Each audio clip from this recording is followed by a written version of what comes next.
For me personally would be, am I happy? Am I fulfilled? Are my relationships with people healthy? Is there plenty of love in my life? Right. The rest of it's work. I enjoy my work, but I try not to ultimately let that completely define me. As an entrepreneur, it will be a large part of the definition, but if I'm no more than that, then I don't feel that I've been successful. Welcome to the Habits to Goals podcast with Martin Grunberg. It's time to take control of your life. Are you ready to achieve goals faster and more consistently than ever before? You need the Habit Factor. You're listening to Habits to Goals, the podcast that helps you create the habits that lead to success. And here is Martin Grunberg. All righty, here we go. Welcome back. Thank you for joining me. He's flipping through the book. My name is Martin Grunberg. You have reached Habits to Goals. Today we have a phenomenal guest. I know I say that all the time, but I've managed to drag a local legend, a man in the entertainment industry, a man who makes dreams come true and memories that'll last a lifetime. Mr. Tim Ortiz, how you doing today, sir? Outstanding. Yes, Outstanding. You look terrific. Nice to see you, Martin. Thanks for making it into the studio. My pleasure. So things are good? Things are great. All right, well, we're going to catch up, and we are also going to get the audience caught up. As I said, Tim is in the entertainment industry. He is the founder, owner, president, all that good stuff of Event Vibe. Is that correct? Yes, that is Yes, correct. And this is almost a 20-plus year endeavor. It has been a while. It yes. is. All right, so before we unpack that and get into all that fun stuff, I'd like to back it up. We customarily kick this off with the GTR, which is the Good Things Report. Now, you can go first, or you can defer to me. Your choice, sir. I'll defer. That's cruel. Well, as you know, I was just racking my head, and I'm like, I don't think I've used this, and it's a fantastic GTR. He looks all serious. My 17-year-old daughter has a job, and it's a fantastic job. Awesome. And without getting into too much of the, What is she doing? She's working in a clothing boutique, but the best part is it's like 5 blocks from our house. It's in her line of interest, if you will, and there's even like a great entrepreneur that runs it, a younger gal who's just killing it. So I think one of the great byproducts of all of this, other than learning responsibility and work ethic and making a little money, is she's seeing this woman, I'm sure on some level, as a mentor, as a businesswoman, as an entrepreneur. So I have not used that, and that is a very good GTR. So I'm happy to say Mia's got a job. What do you got, buddy? Well, I was thinking, and when you brought up the daughter, it reminded me that I just had lunch with my father on Thursday, and it was his 82nd birthday. And so when I was growing up, I was in a lot of sports, and whenever our team or I would win, if it was an individual sport, he would always take me out for pastrami sandwiches, and that was like the father-son bonding thing, was pastrami sandwiches. So I grabbed him, and I took him to a place that had pastrami sandwiches, and got to the front and said, "What are you having?" And he's like, "I have a pastrami sandwich." And at that point, I realized he was really taking me for pastrami sandwiches because he loved pastrami sandwiches. Right. But it just became a great memory for you. Yeah. Well, exactly. I saw that picture on Facebook, and I just loved it immediately. Is he living locally? Yeah, he lives out in Rancho Penasquitos. Unbelievable. Yeah. And he's 82. He's 82, so we had a good lunch, really nice lunch, and we're able to talk and just kind of about the differences and similarities between his life and my life and the different family cultures that have emerged. It was interesting to hear him say that he never spoke to his father. Him and his father never talked. And, that his father's job was to make sure he got an education and get him out in the world to do his thing. And then just kind of hearing things about the work ethic, saying that he really didn't know what he was doing. He just knew that he had to work really hard, and he was fine with that. And so that's what he did. And that's pretty much what I saw. That could be a tough cycle to break, but he was not as hard as his father was on him. Was he that hard on you, or he was taking you out for pastrami sandwiches? He just wasn't around that much because he worked all the time. But he was always at my games or my track meets or whatever it was that I was doing. Great. I don't know how he did it, but I would have a track meet in Northern California, and there he would be in the stands. And I don't know how he got there or what happened, but he always managed to be And what's his name? that stuff. Ruben. All right. And 82. Yeah, the big 82. So what'd you run in track? What were your events? I ran the 200 meters. 200 is awesome. The high jump, primarily, but I also did the 4x4. And was that high school? Yeah, high school and a little bit of college. What high school? Mount Carmel High School. So the good news is that's where we were going to go anyway. So this is a beautiful natural segue. Perfect. So you grew up in Rancho Penasquitos area. I did a lot of time in Pacific Beach also. By did a lot of time, he doesn't mean... I went to PB Elementary School and oh, no. That's all right. That never happens. That's the first time that's ever happened. Anyways, so you go to... So I went to PB Elementary, and then after, just before I got to high school, they decided to move me out into the suburbs. Right, get you out of the beach. Yeah, I was just running around with a bunch of derelicts, and my dad said... Well, PB's famous for that. Yeah. So that was a very traumatic situation, moving from that no life east of I-5 mentality to suddenly living being east of I-5. Yeah, well, that's close to the zone. Yeah, very close to Arizona. So you go to Rancho Penasquitos, and then do we work our way towards, and I know some of this, I'm asking on behalf of the listener, of course, but do we work our way towards higher education or... Definitely. We do. Good. Yeah. I was always brought up with no question of what was going to happen with my education. Excellent. Like, you're going to college. Right. That was always what was going to happen. I never considered that there might be a different path. Right. He didn't tell me to do much, but go to school, get your education, and then the sports thing just kind of came naturally, but looking back, it was a good choice by him to keep me really busy in sports because I was a pretty hyperactive kid, so I needed to stay busy. If I wasn't busy in some structured kind of environment, then I was usually getting in some kind of trouble. What were you jumping? What were you high jumping? Well, height-wise, do you recall? I think when I was in high school, I think I did 6'6". 6'6"? Yeah. Are you? That's crazy. But it was really my younger years that was the most interesting. When I was 6'6", insane. When I was what are you, 5'10"? 12 years old. Are you 5'10"? 5'11". Okay. When I was 12 years old, I had the world record for 12-year-olds in the high jump. I was jumping. What's that, 6'2"? I was jumping a foot over my head at 12 years old. But then puberty hits, and I just didn't evolve like everybody else. I stayed like diminutive size, and so I got better. I think when I was, I think it was at a city meet here in San Diego, and the city record for a 12-year-old was 4 foot 1 inches, and I broke the record by over a foot. Wow! And that was, I think it was 5 foot 2.5, and I think at the time we looked into it, and it was the world record. They didn't really they didn't have anything, but I think the record is like 5. And then what was your 200 time? 21.8.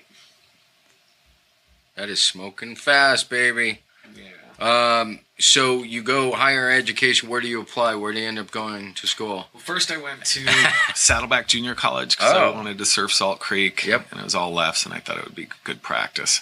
So I did that for a semester, and I couldn't take it. By the way, that's how you want to select your your school by the surf surf spot. break Yeah, exactly. that's next to it. Excellent. Exactly.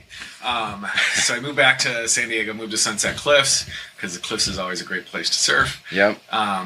Didn't go to school for a semester, got into Mesa, and then went to San Diego State, went through a bunch of different, I think first I was business administration, then I went to communications, then I went to art, and then I ended up in business finance, and that's what I ended up.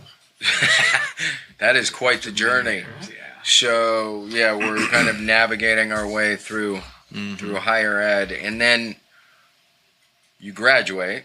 What year-ish? 92. And then you're out here in the real world. Right. And how, like, what's your first entrepreneurial adventure? Well, I started in college. Yep. Because That's what ever since I was a kid, I always liked parties and stuff like that. And so when I was in college, it was a natural fit. Some of my friends had contracted a nightclub in Point Loma, and we're doing every other Friday night there. They were doing an event there called Rock. And I had a friend, a Brazilian friend named Paulo, and he's like, we should do it. We should do the other Friday. So I went in, talked to the owner, and he said, yeah, you guys can take it. And so I got a $3,000 student loan and did our first night there, and that's amazing. Lost half of it. I think I lost 1,800 of it. And you're like, we're in business. Yeah, so retooled that's renegotiated great. with the venue owner, talked to the guy, talked to a bunch of different guys that I knew, and asked them what was the problem, and they told me it's your deal with the venue. He's the only one making money, so I went back and renegotiated, and then on the second event we broke even. Then on the third event, entrepreneurial adventure. Yeah, you dive in. You tend to, and I don't mean you, you tend to not know what you're doing. Exactly. You trip all over yourself, so to speak, and then you adjust. Right. Yeah, on our first event, I think we did 500 or 600 people to the event, which was outstanding. And it was called Rock?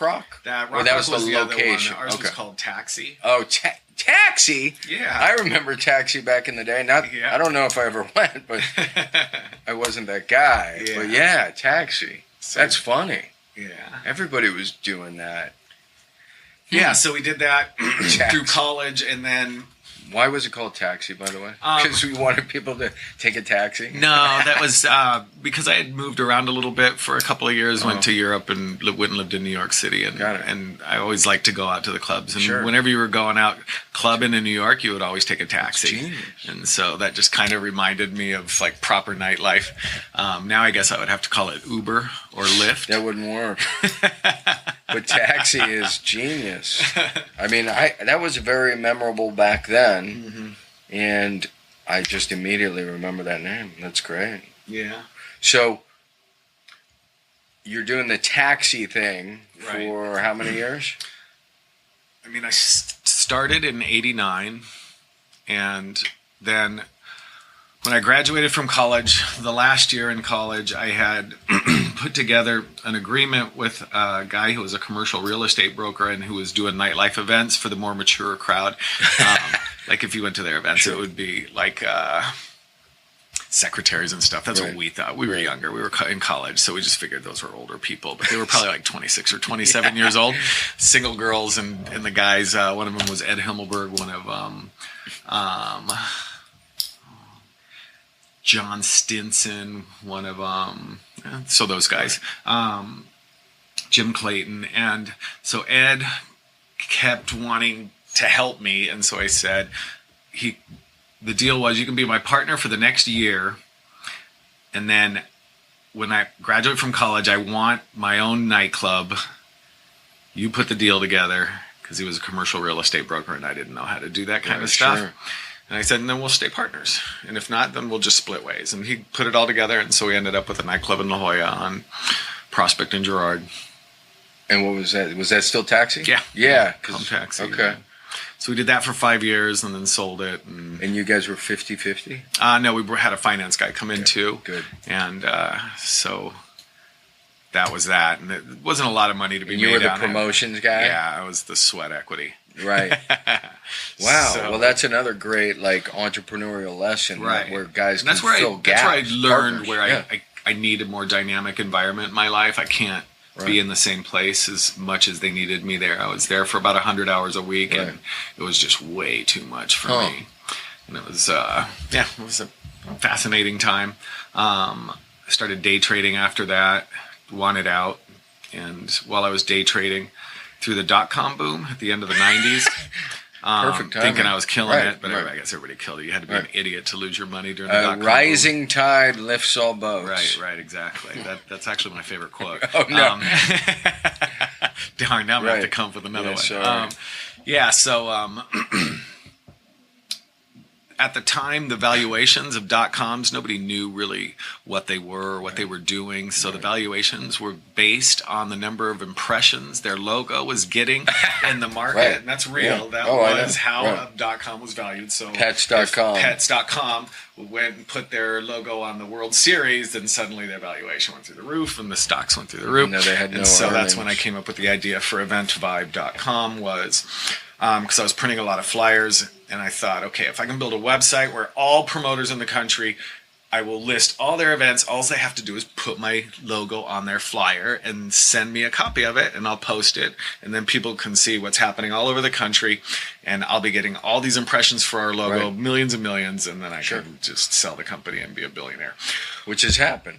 Well, yeah, no. So that was the origin of EventVibe, that was because the you were genesis just of the idea. You were going to be a hub where everybody could was post that, their events. and I thought that if I took pictures of people and put them online, that they would feel special and they would tell their friends. Which is still true today. Which is, this is before Friendster or MySpace or Facebook. Right. So I bought a little 110 Instamatic camera, those disposable ones, and I would go out to the clubs and take pictures of people and hand them a business card that said, "You are on eventvibe.com." You are killing me. No, it makes perfect sense. And then the next morning I would run to Long's and I would drop off the film because you couldn't see the pictures before they were developed. And then I would get the film back and I would go through it, and I had the newest Mac, which was a 60 megahertz Mac. Right.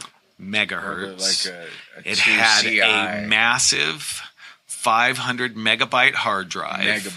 500 megabyte hard drive. I have a thumb drive in my pocket right now with more memory than that thing did.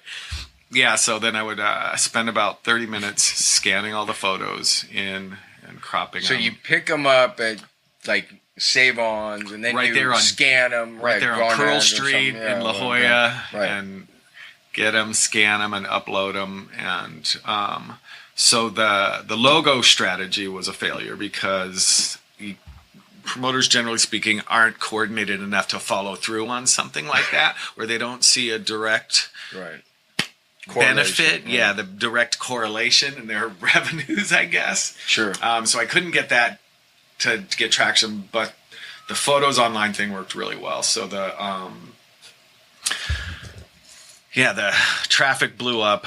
I remember when it launched and just sitting there watching people come on and more people come on and more people come on until I think within a couple of months we were getting 300,000 page views a day. And I had no idea what I had my hands on. I just knew it was a lot of people and I was trying to figure out how to monetize that. So I started asking for people to type in their email address before they got access to the photos, and then created a nice mailing list. The lead generation. That was the beginning of my funnel. I didn't know it was a funnel. Right. Yeah, so I had a couple 100,000 email addresses for people in Southern California who liked to go out. So I would start doing deals with the clubs and send people to specific events and work out. And that's what EventVibe became. Yeah, and that's how kind of got sucked back into the event side of it, was developing that much influence. Because before... But now EventVibe, correct me if I'm wrong, so you have your own events, and you can also help people promote events. Right. That's beautiful. Yeah, there's a little bit of a conflict, too, inherent in the situation. Right. And I think it's the nature of the industry to recognize that. I think might have gotten in the way of a couple of relationships, but just in comparison, my mailing list before I got the website was about 300 people, and it took me years to get that. And every time I sent out a mailer, it would cost about $300. Right. To get to 300 people, and I had no idea whoever even saw the thing. I didn't even know if they moved. Now I know that 10% of my demographic moves every month. Right, got it. Yeah, back then it was like a 95% open rate. Now it's a lot different. but we're looking at different ways to connect with the consumer. What I love is, I mean, just for the listener to sit back and recognize that this is a story of just constant adaptation. Like you do this, then you do this, and then you look at your strengths and maybe your weaknesses, and then you say, oh, we can capitalize on this, we should stop doing this, and you just continue to kind of navigate, work your way through it. So, right, we would send out an email blast, and we'd get responses, and we'd cut and paste people's names from the emails onto a list until we finally built a form online. So we'd send them a link to a form to sign up on the list, and the list would self-aggregate, and then we could just print it out, and just kind of kept going from there. And then we came up with online ticketing, years before Ticketmaster ever did, built our own ticketing platform, Event Vibe, and Groove Tickets, and Want Tickets. We were the first ones to really get the online ticketing going. Where knowing what you've done in the past, doing that same sort of assessment, which I'm sure you're always doing, where do you see Event Vibe moving forward next few years? More of this, less of this type thing? Well, right now, you can even say it. You might not want to. I mean, I have no problem talking about it. We're building we've been working on getting, as opposed to having our own photographers going to events and developing content with all that heavy lifting. Right. Instead, we're going to create a hub that just pulls the content, because there's so many photographers out there taking nightlife content. We're going to identify all of their pages and pull it onto the website and be the hub for that, and pull the events and start to just develop more traffic that way. Great. And maybe go on to a affiliate advertising business model with ticketing, because the ticketing space got really crowded really fast. And so I think sending people to buy tickets and being able to get paid for that, as opposed to trying to actually have your trying own to do the tickets. Yeah. Well, a little piece of X is, are you doing anything in the app world these days? Not yet. Okay. I mean, I did one thing where we were trying to automate guest list entry with geofencing. Right. So people that still has some possibility. Yeah, that still has a possibility, but a lot of I haven't seen anybody try it since we tried it, and we didn't get the technology right, and the adoption rate didn't get the traction we needed to keep trying. Which might have had to do with the failures in the technology. And not the idea. Yeah, but I have seen people put together similar business models. Like Discotech has a nice app for nightlife, but they have to do a lot of heavy lifting to get it done. It's not fully automated yet. The phone actually triggering by crossing through a geofence so that the technology knows if you attended or not. And they heard about it from you type thing. So it's like it's your member, they go into X. Right. If they're signed up on the map, if they're signed up on the app and they go into the venue, then you should get a little love for that. Then you have a contract with the venue that would trigger a payment. I love it. So that was the idea, but I just didn't pull it off. So there was that. But well, there's nothing but time, man. Exactly. Well, fantastic. And then we're kind of rounding second base here. I love the description. Anything about Event Vibe that we should know? An upcoming event? Keep in mind, I'm not sure necessarily when this airs, maybe in a week or two. But having said that, if it's not too time sensitive, maybe in a month or two, always good. I'll ask you at the end too. We can hang out links, but if there's any events coming up, or we do actually the type of events, I just realized that I'm working on right now that I'm excited about. Because I've been in the electronic space for so long, and this top heavy. You mean electronic music? Electronic music, yeah. It's kind of top heavy with these super DJs, these uber megastar DJs. Got it. Like Avicii, who passed away last week, unfortunately. I didn't know that. R.I.P. to him. Yeah, he had a hard time with alcohol, and sorry to hear that. Ended up pancreatitis and just couldn't stop drinking. Is what I had heard. Oh, man. And I knew him, and he was a really nice guy. And we all know someone who has substance abuse issues. I think we do, unfortunately. You do everything you can to help him, but not all the time is it successful.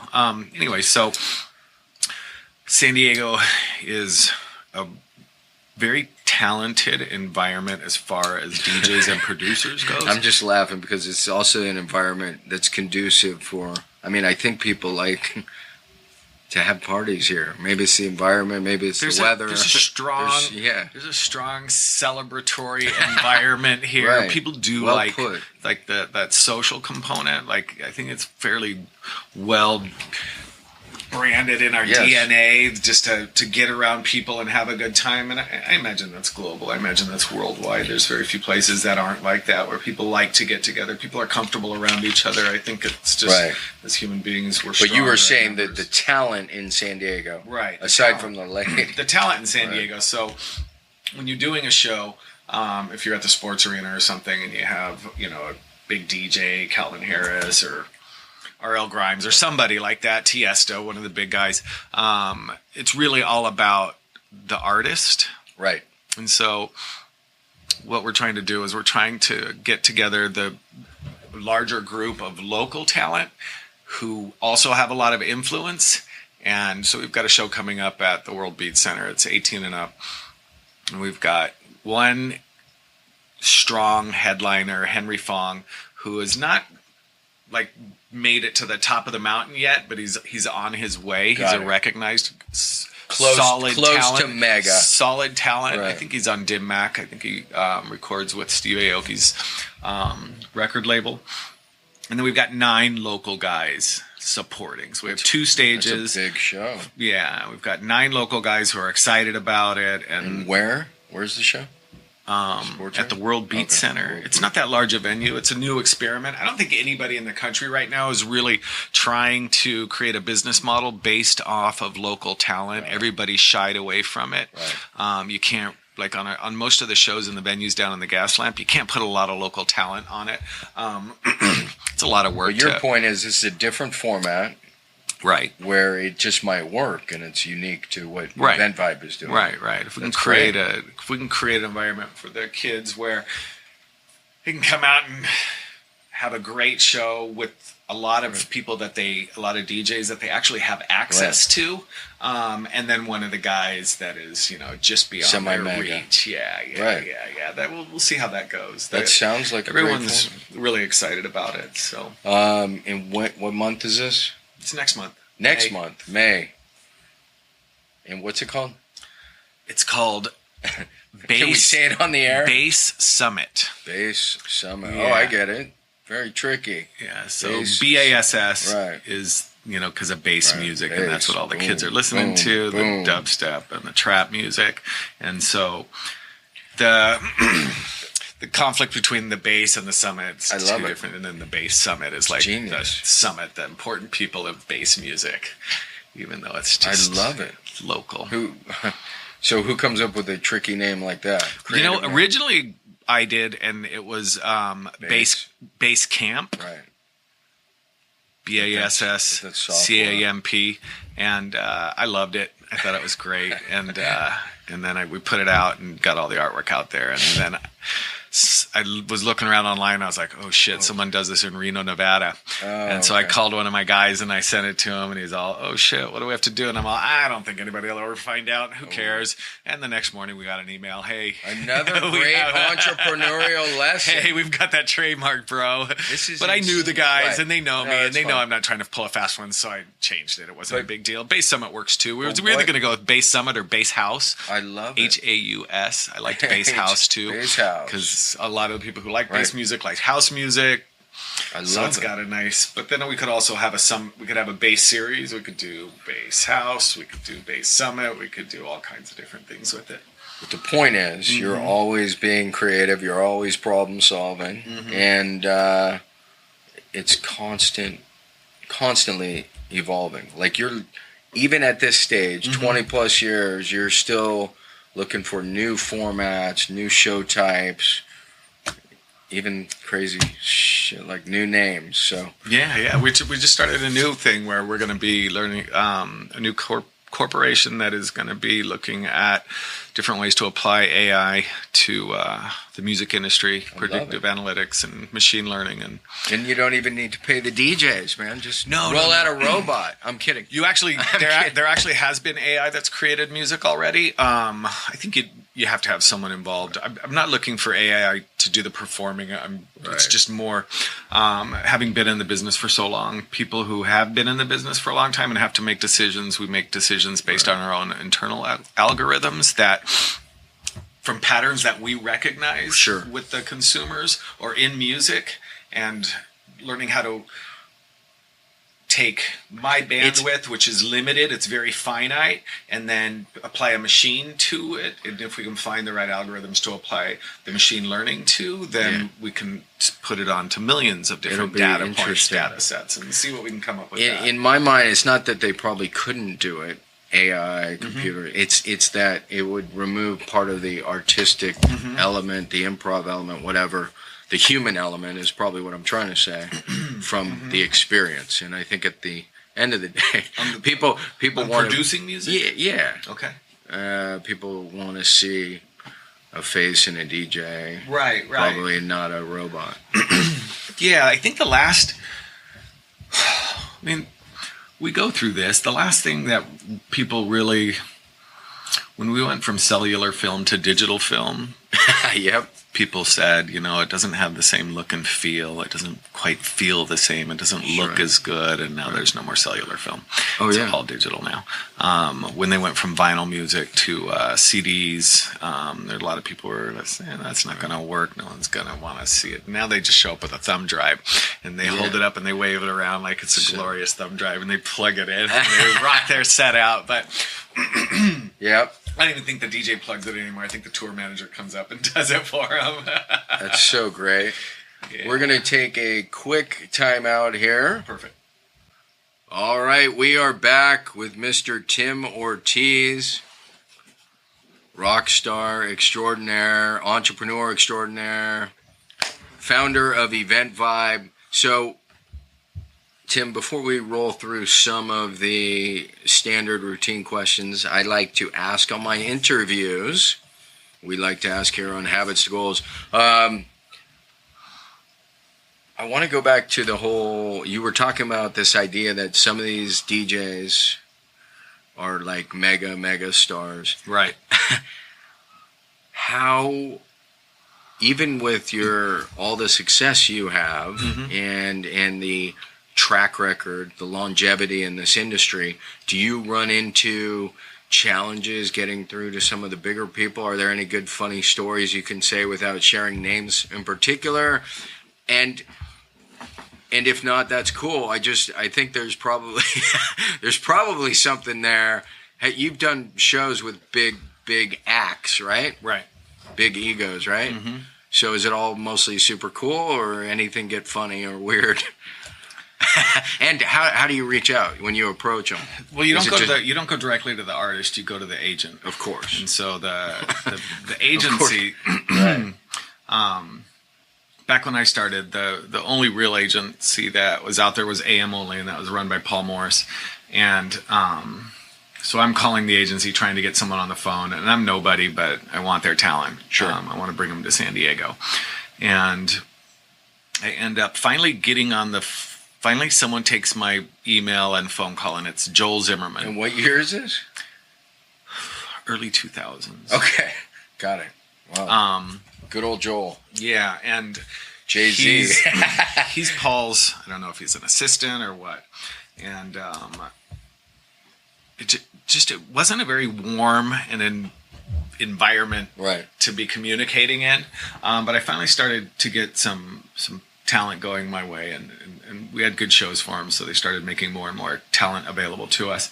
And as our shows got better and better, then we got access to Dana Morrissey, who was Paul's partner, and then finally Paul, who was managing like Tiesto and David Guetta and Benny Benassi and most of the biggest guys in the world at the time. Do you remember any trick or where you broke through somehow? Just persistence. Did you send a gift? It was persistence is the path of least resistance. Right. So you just persisted. Yeah. I love it. Great. Yeah. A different trick I found is if you continue to ask the same question in the same way, you can expect the same response. Got it. And so change your method. So you can change the tone and the wording. You can try straightforward. You can try funny. You can try pissed off. Change. You can try all kinds of different things to find out what that particular person's button is. Right. That'll get them to respond. That's brilliant. Because everyone's different. That's brilliant. So just keep trying different things. I love it. Yeah, so then AM Only, Joel eventually left AM Only and started William Morris Electronic, Right. Joel Zimmerman, and ended up with Deadmau5, who is also Joel Zimmerman. So Joel Zimmerman was an agent for Joel Zimmerman, so that was fun. And took a lot of the talent with him as well. Yeah, that's funny. And that was a And so Event Vibe primarily, last question, then we'll move on. Primarily events in San Diego? You do anything in Vegas? We've done stuff in Vegas. We've done stuff in Arizona, Orange County, Los Angeles, and San Francisco. Got it. But I just like being in San Diego. Yeah, I get it. I guess I could be more aggressive or something, but I sure like it here. And the Spanish fisherman. yeah, exactly. Got it. All right. So now we will roll into... I like to, because as an entrepreneur, as a great entrepreneur, as you know you are, you don't last this long without having difficult days. Very hard, tough, brutal days where you want to quit. How do you mentally get over that hurdle? What is Tim saying to Tim on the crappiest day? I think the darkest part of that is I just am not sure I have any options. That's great. I'm good at what I do, right. and if I decide that I'm not going to do this anymore, Right, what the fuck am I going to do? Like, Right, what the hell am I going to do? Right. Got it. And I was talking with Brian Madelli. All right, a quick timeout. Again, thank you so much for joining me and Habits to Goals. I hope you are digging this interview.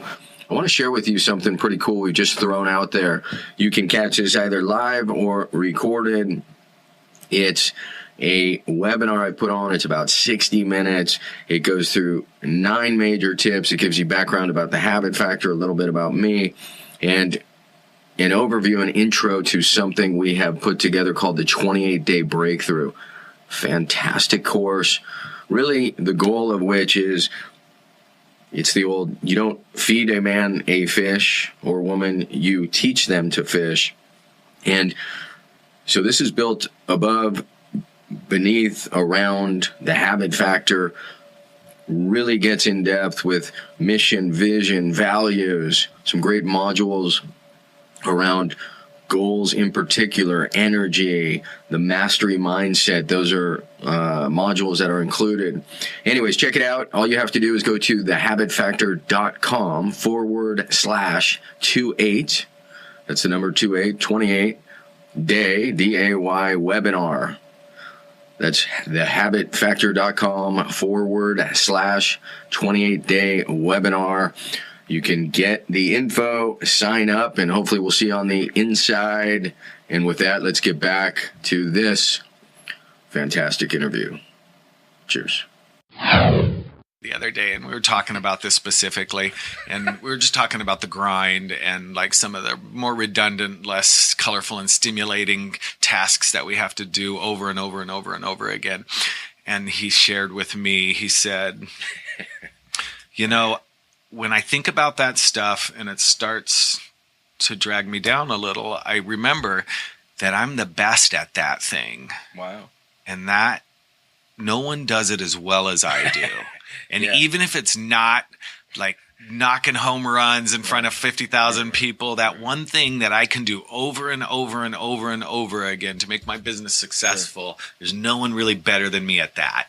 And that resonated with me. I like that a lot. There's some things that I'm really good at, and if I continue to do them over and over and over again, there will be, some degree of success that'll come along with it. I think that's beautiful. And the other, this idea that you almost accept the crap. In other words, the shit. This might be shit, but I'm good at this shit. And it comes with the it comes with the territory. That there's no sunshine and rainbows 7/24 365. And as far as businesses go, I have about as much sunshine and rainbows as a business could possibly have with the shows and the music and all the sexy people and the lights and the lasers and the LED walls. And I mean, it's exciting. It's a really exciting. Yeah. If you can stay up to 2 a.m. It's what I call a high octane environment. I have octane. Pretty high octane personality. So that's how you battle through tough days. Next question. How do you define success? For me personally would be, am I happy? Am I fulfilled? Are my relationships with people healthy? Is there plenty of love in my life? Right. The rest of it's work. I enjoy my work, but I try not to ultimately let that completely define me. As an entrepreneur, it will be a large part of the definition, but if I'm no more than that, then I don't feel that I've been successful. In those, when you say fulfilled, what comprises the fulfilled feeling? Like, what are the elements of a fulfilled? I think you touched on them when you said love and relationships, but I'm just kind of thinking what balance in a life. I exercise a lot. I try to eat well. I try to take time to see friends and do other stuff besides work. Travel. And if I have a balanced life and I've taken care of myself, then I find I'm more used to the people around me, and that's fulfilling to me, is being useful to the people around me. I don't think like sitting in an office and just writing code or something like that would be fulfilling to me. Got it. Relationships and having that human interaction also is something that I require to feel fulfilled. I love that I asked. I mean, the theme balance came up a few times. So the company behind the Habit Factor, behind this podcast, behind the Pressure Paradox is called Equilibrium Enterprises. That's nice. That's the idea is what do I want with that? And it came down to balance, and then just wanted a synonym. Didn't want to call it Balance Enterprise. Right. But fulfillment, great. Balance. Yeah, at some point I think balance equals harmony. Absolutely. And harmony equals love, or peace, and peace equals love. So all those things kind of magically come together. All right. Well, enough on that. Although it's a perfect segue, I almost feel like I was cheating. When I asked you about being fulfilled, you said, well, I have these good habits. Actually, I don't even know if you said habit. You just said, I like to work out. I do this. So the question is, simply enough, 2 or 3 of your best habits that lead to your success. Which, again, you may have answered, but now I'm asking it point blank. I would say after reading the Habit Factor and, becoming acquainted with you and becoming friends with you and hearing the doctrine over and over and over again was a very cathartic point in my life, because I never looked at the things that I did as habits. But when I did start to look at it that way, it made a lot of sense. It resonated, and it helped me to structure the way I looked at the world in a way that functioned, that was very efficient for me. Great. So I think probably one of my best habits is the way I look at my behavior as habits. Oh my God, that is so meta. That is mind-blowing. Yeah. Seriously. I'm dead serious. Like, I don't think anybody... The habit of observing your habits and being so aware, this... I was just bragging earlier about Mia getting her job. Right. So the first... She basically just took over destroyed the Instagram account for the Habit Factor because that's what she does. And she's like, this is so bad. She deleted all the posts. I mean, I was never there anyways. And then she created like 1 or 2 posts, but she did them the right way. And she said, what's the quote? And I said, habit, a shackle for the free. And it's the same. It's to underscore your awareness. So we are bound by our habits. The question is, because we have choice, if you can observe it like you just mentioned, which was brilliant, if you can observe it top level, then you can choose to bind yourself with the shackles that are favorable. Agreed. So anyways, I think that's really meta, and I mean that, and I think that's incredible. So the habit of viewing your habits is incredible. My behaviors as habits, and understanding the recurring ones, yes. That if you continue to focus on being redundant in that matter, that neuroplasticity will help kick in. Yeah, to support that habit. As I had lunch with a friend the other night, and he was talking about his fasting. He doesn't see it as a habit, but when he said, I've taken to fasting 16 hours a day. I don't eat after 8 o'clock at night, and then till like 2 the next day or till noon the next day. Wow. And he told me all the benefits of it. And then I got home, and my wife, we have a habit of second dinner. Around 9 or 10 o'clock, we'll go. And so the first one's light then? No. Oh. We go for it both times. That's a habit that I've gotten into. That's probably not a healthy habit. And probably the final outcome of that behavior is not going to be ideal for me because I like to keep an eye on the cumulative over 10 years? Yeah, a lot of calories. Because that's another way to look at this. And then she said, okay, what's for second dinner?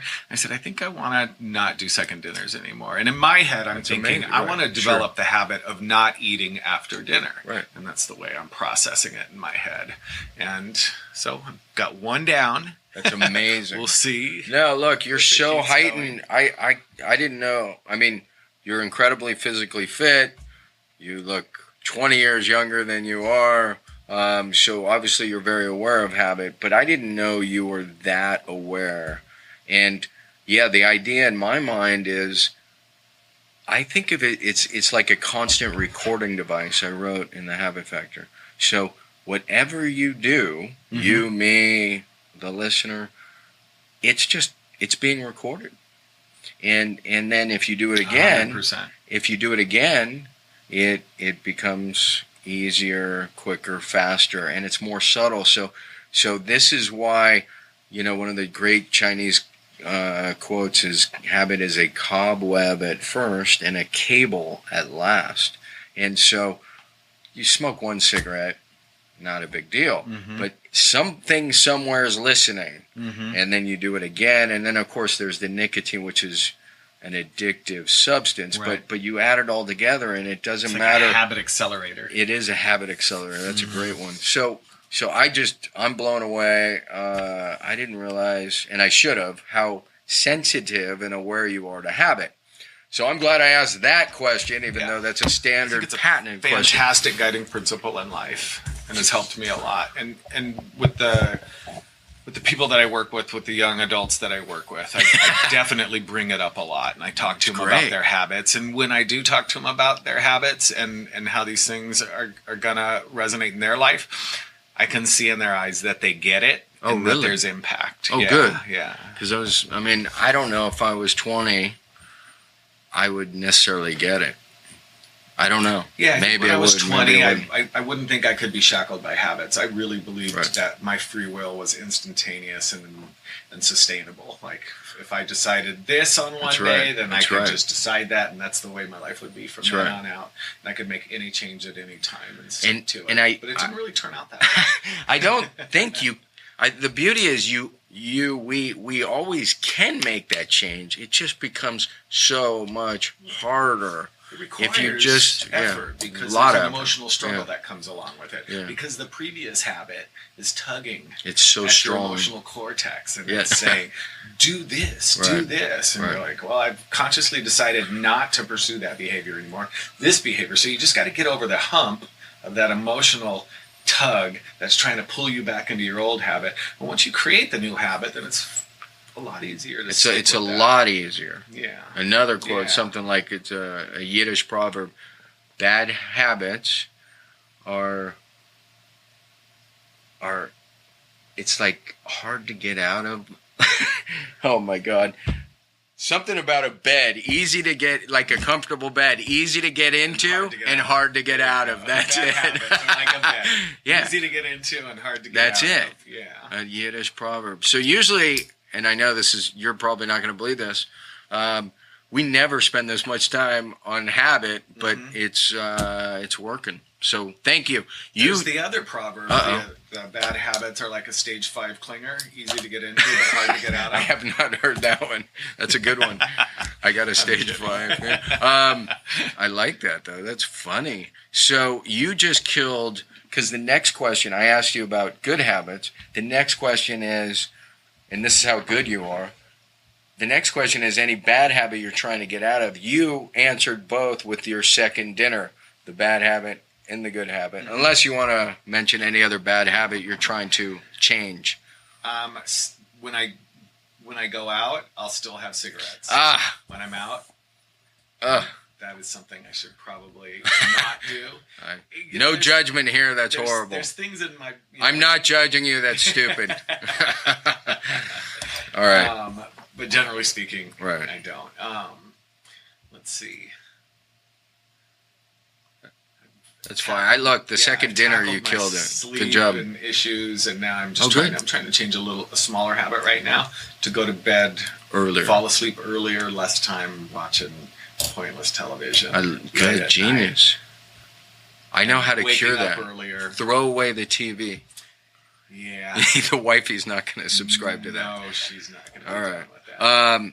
All right. Well, we're doing great. You're absolutely amazing. Favorite quote? He pulls out his pad of paper. As you can imagine, it has to do with habits. And we are what we repeatedly do. Excellent is then not excellence. A single act, but a habit. Aristotle. Yeah. I read that in your book or in one of your newsletter emails or something, and it really stuck with me that anything I do, not just excellence, anything I do, even if it's hasn't hit the level of excellence, at least if I'm getting consistent at something, then the probability that I will continue to do that is so much greater if I develop that consistency. And if I can consciously determine what the behaviors are that will lead to my success, and I strive for consistency in those things. Well, I just love that you set it up in this meta framework, like you're looking at it. Just, I almost don't want to even talk about it too much because I want to go back to the drawing board and work on a few things. But yeah, you're looking at it in the major categories and saying, if I just do this repeatedly and this repeatedly and this, and then don't do this and don't do this, the end game 20 years from now is much better. It matches your goals. Definitely. Everything's aligned. Habit alignment. And then the little victories that come along with it. The small habit I started working on was I buy 1.5 pounds of spinach and kale every week, that big bag from Costco, and I try to finish it by the end of the week. That's amazing. So just in the morning, I'll dump a whole bunch in a pan with olive oil, and I'll cook it down and throw some eggs in it, and it's a great breakfast, and there's a lot of protein, a lot of greens, and I'm eating more greens than I've ever eaten in my life now. So glad you just shared that. Wait a second. You buy 1.5 pounds of kale. Yeah, it's kale and spinach. It's a giant bag to have at Costco. And then you cook some eggs. Well, I cook the greens first. Okay. Just throw with all oil. Literally, just fill the pan with it, so it's heaping. Okay. With olive oil in the pan first. Move it around, and it starts to cook down until it's really not that much, but you get all the nutritional benefit. And you're not all the fiber, it, and apparently the greens are really good for your brain. So my goal is to provide the optimal nutrition for my brain. So I did a lot of reading. I hear that greens are really good for your brain. Fish oil is really good for your brain. So I try to have the habits of eating plenty of greens, plenty of fish oil. But then what do you do with 1.5 pounds? Even though it shrinks down, you're not eating that. You say you have all week to eat it. So where are you storing it takes about Takes in the refrigerator. Okay. Takes about 4 to 5 meals for me to finish it. So it's 4 to 5 breakfasts where I get it out first thing in the morning. Yeah, get it out first. Get it out of the way first thing in the morning, and it helps knock that out. Yeah, that is such a great habit. habit. Because eating a salad that size is just overwhelming. Yeah. It takes forever. It's actually really good if you cook it with olive oil and just a tiny bit of spice. Oh, it tastes delicious.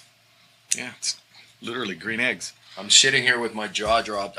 That was worth the it's entire a great habit. episode. It's a great habit. I love it because I'm gonna try.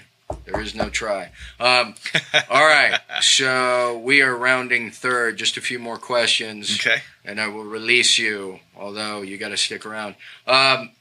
Favorite books, transformational books that you either gift to somebody or they just kind of change your mentality, their paradigm, the way you're looking at things. I've got a couple of. Most of them are older books, and this one might be a little controversial because who knows who actually wrote it. But I got to say, The Art of the Deal was a great book. Holy shit. I know. It really changed because I had just started my company and I had to negotiate a lot, and I was a very adversarial negotiator. And the takeaway from the book was more of a win-win was kind of what the book was getting at. Go to the table and try to figure out how the both can get away with the most in that negotiation, and that's what a successful negotiation looks like. Yeah, The Art of the Deal I really liked. The other one that has had a lot of impact on me it's called The Celestine Prophecy. Oh God, this has come up 1 or 2 times on the 1 or 2 other times. Yeah, and it's a little more esoteric in that you learn to be more in tune with your intuition and being open to what the universe is telling you. And when I was sitting at home today and I heard from you and you said, come down and do this interview, to me, that's one of those things where the universe is saying, there's your friend. Wow. He has a podcast. He's saying, come down and do an interview. And all the last 3 days, it's been bothering me that I had this spot in my calendar open. Wow. I've been thinking, Tim, you need to have a full calendar. Really? You need to have something in there. And so I've been kind of looking for the right fit. And so this to me is the Celestine Prophecy. Cut and dry, easy. It was easy for me to say, get down there and do that. And then with people and just experiences, and when it seems like everything's lining up and telling you, you know what, there's an opportunity for you in there. There's something in there that you're supposed to learn. There's something that when did you read that? Oh, it was a long time ago. Yeah. And it really led to a lot of other books, but I think that was the pivotal book that made me understand. James Redfield, I believe. Yeah, right. Yeah, for me it was just it's just heightened sensitivity to energy and personalities. Exactly. And some people are full freaking drains on your energy. Right. And some build you up. And others, are I'm waiting for the book that comes through and makes it a little more objective. It was still a little more subjective than my taste. My general taste is for concepts. I mean, it was foo-foo, very mystical. I mean, they're running around the rainforest in Peru, and so it got out there. But I just, as long as you're bringing it up, I felt like there was something to it. Oh, you're speaking to me for sure. Yeah. Yeah, I've recommended the book to a lot of people. The other one would be The Dragons of Eden, Carl Sagan. He was I don't know if the godfather was the right word, but for neuroscience, he was the scientist who first kind of started to look through the lens of everything that we are is basically in our skull, and everything else is here to help us survive. Our legs just help me get around, and my hands help me grab things. Preserve your brain. My mouth is for communicating and eating so that I can nourish my brain. My eyes are for seeing my environment so I can, everything is protect here to protect your brain, which is actually us.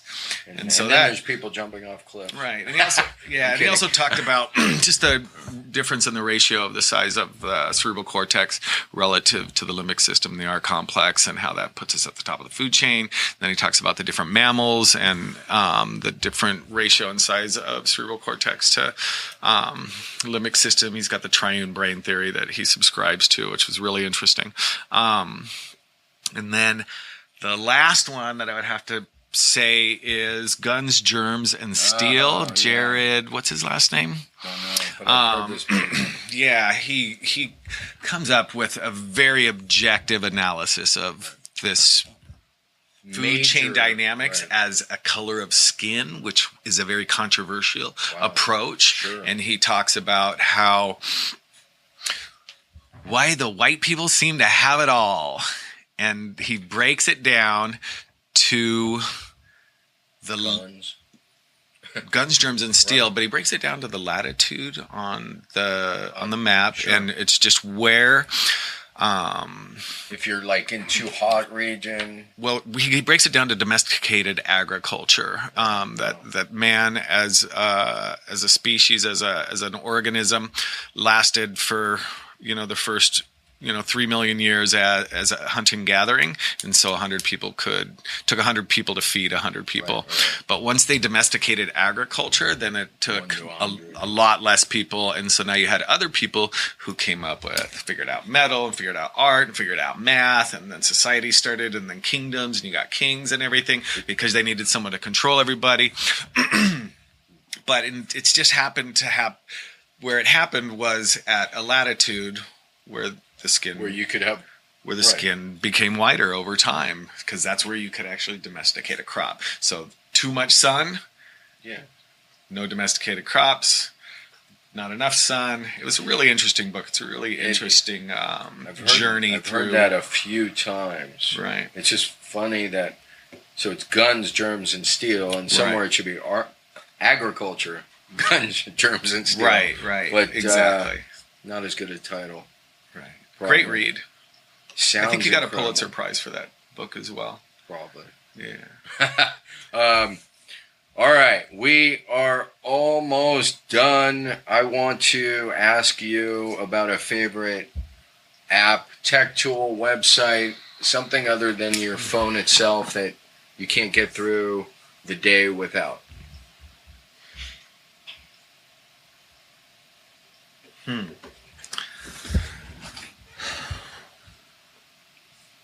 That's a tough question. You might have to edit out the pause here. It's all right. Let me look. A tech tool. I mean, just something you use every day that maybe. I'd have to say Spotify at this point. Great. I've heard that before too. Music is a big part of my life. There's been a lot of things in my life that have been great and not so great and everything, but the one thing that's always been great in my life and consistent in my life is music. It always is a mood elevator. It always lifts me up. It can inspire me. It can calm me down. It can do so many different things for me. Coming to the realization that music is actually a very evolved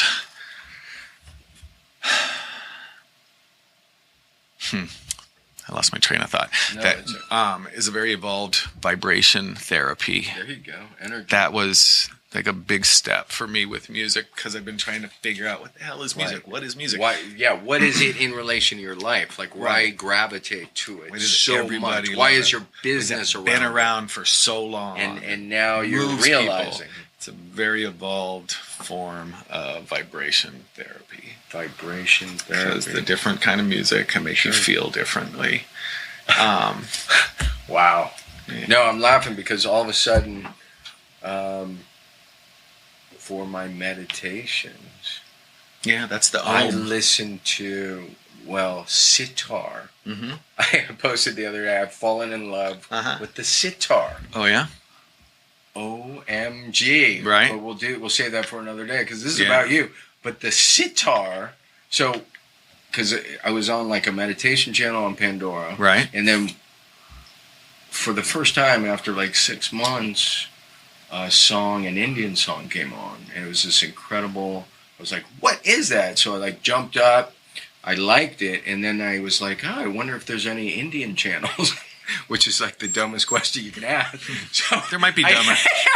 so I type it in, and it's got like, I don't know, trillion followers, and I put it on, and it's just been amazing. It's all relevant and relative to another interview I did. Mm-hmm. If you're listening, go back to, it's Fred Granson, The Lazy Way to Success. But that's for another day. So Spotify. Yeah. Anything Pandora else? was for a while, but it didn't. I don't think their operating system is. Their UI is as good as Spotify's. Yeah. Other than that, like Sonos.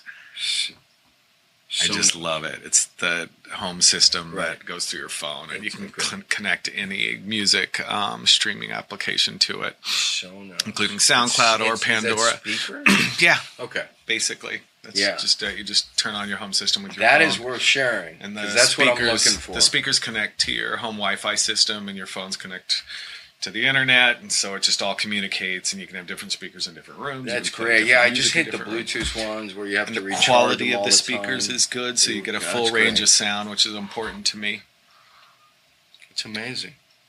All right, well, before we let you go, I want to thank you for an extremely entertaining, educational. I appreciate it. This is fantastic. Yeah, this was fantastic. So the only other thing is, the listener who wants to find out more about Event Vibe or Tim Ortiz, do you not want them to find you? I mean, I'm not that hard to find. I'm on Facebook and I'm on Instagram. Okay. I think on Instagram I'm Event Vibe _Tim, and Instagram Event Vibe _Tim. Right, and then on Facebook Tim Ortiz. Okay. There's probably a bunch. But there's of a website I can link to. Eventvibe.com. Sweet. Right. And they can look at pictures. They can look all at the, so all the many pictures. Yeah, all the beautiful people. Whooping it up. All right, Tim, that was amazing. Little high five there. Thank you, sir. Say goodbye to the listener. Goodbye, listeners. All right. Cheers.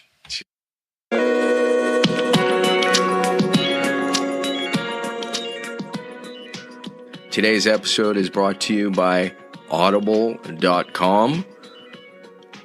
There are over 180,000 titles to choose from.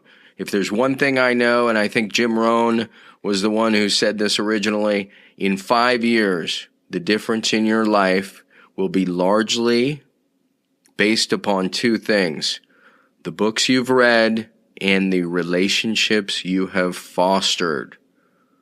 Doesn't it make sense to take advantage of the downtime, whether you're on the road, on a run, in the gym, kill a couple birds with one stone, get a book going? It's phenomenal. The more people I turn on to it, the more compliments I get. Not that I've actually done anything. 180,000 titles to choose from. You get one free book a month, 30% off any other book. Again, check it out. audibletrial.com/habits to goals. I'm going to say that again real quick. audibletrial.com/habits to goals, and that is the number 2. And of course, when you support our sponsors, you are supporting the show. So thank you again. I am extremely grateful. We'll see you at the next episode.